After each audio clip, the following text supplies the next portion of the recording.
नमस्कार ओडिशा आपण मानक आम ओडिया झियो चैनल रे पुणी थे स्वागत जनावछि। तेबे दर्शक बंधु सुभद्रा योजना को नहीं एबे भी लगी द्वंद्व। किछि महिला अकाउंट को टंका आसुवा बेले किछि महिला अकाउंट को एपर्यंत टंका आसी नाही। सबुठु कथा हेउछि प्रथमे आवेदन करिथिबा महिला को सुभद्रा टंका आसनथिबा बेले परे रेजिस्ट्रेशन करिथिबा महिला को मिलिछि एही टंका।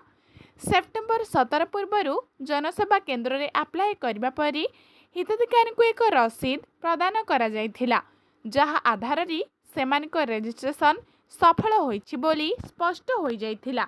किंतु 17 तारीख रे सेमानिक पाखको टंका आसी नथिला।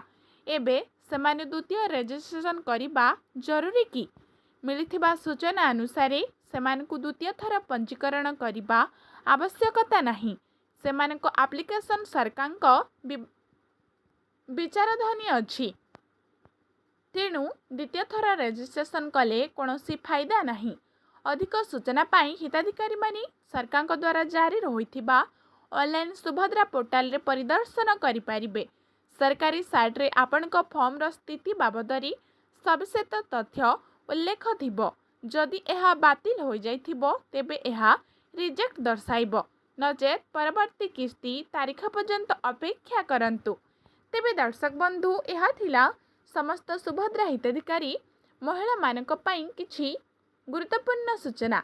जदि आपण मानकु आज रही अपडेट भल लागिथिबो ताहाले वीडियो को स्किप न करी शेष जान देखंतु एवं लाइक करंतु, शेयर करंतु, कमेंट सेक्शन रे कमेंट करंतु एवं चैनल को नवा करी आसीथिले सब्सक्राइब करबा को जमारू भूलंतु नहीं। तेबे रहुछि दर्शक बंधु, नमस्कार, जय जगन्नाथ।